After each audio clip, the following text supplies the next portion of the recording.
I have learned over the years, number one, that when I sit down to just try to put into words what it is that God may want, he always says, Byron, you're writing this for yourself, since I'm the one in greatest need, and I'm probably the one that gets the greatest benefit.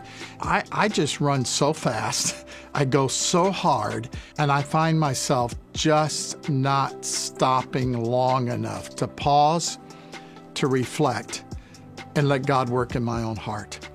And I don't think I'm alone. I think that is probably the majority of Christians who are sitting in our chairs, our pews on Sunday morning in the churches across the landscape of our nation and world. We're just too busy to really take time to ask God, really that all-important question, would you search my heart?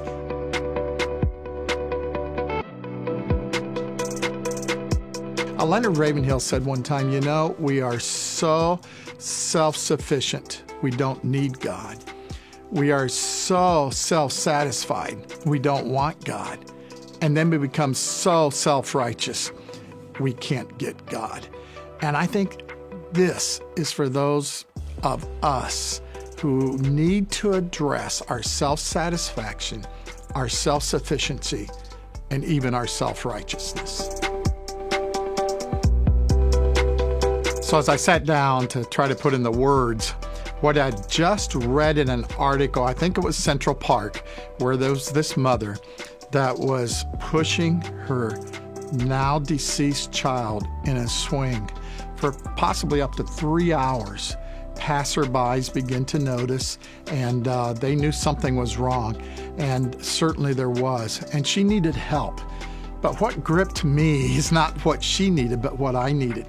What we see in the churches of America today that is needed among believers throughout our nation is that we are just going forward with status quo, just doing what we've always done, and we don't even see how our works, our efforts are not bringing forth life. In fact, it's the continuation of the death that is in so many of our hearts and in our churches today. And that just said, well, what is it that we need to learn from this? And obviously, it's to stop pushing. It's to stop going forward. Stop doing status quo that we've been doing and say, Lord, is something wrong here? And when we do, isn't God faithful? He always shows us what it is that we need to come in intimacy with Him and to really enjoy life at its fullest.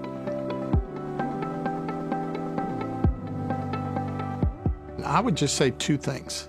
There is both a need to immediately respond to say, can I pause, postpone, and say, Lord, right now while it's fresh, would you just let me take a piece of paper, a blank sheet of paper, and a pen or pencil or iPad or whatever, and just make a list right now. God, show me the things that you want to reveal to me that's lacking in my life, that I know is not like Jesus Christ. And make that list and confess that as sin.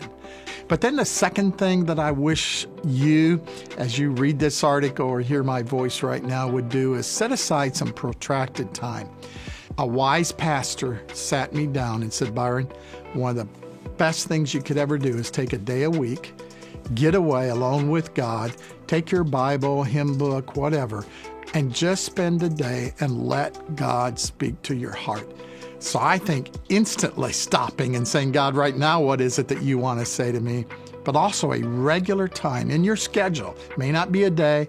It may just be a couple hours every week or maybe even a day a month. And say, God, this is your time. Would you speak? And I'll obey.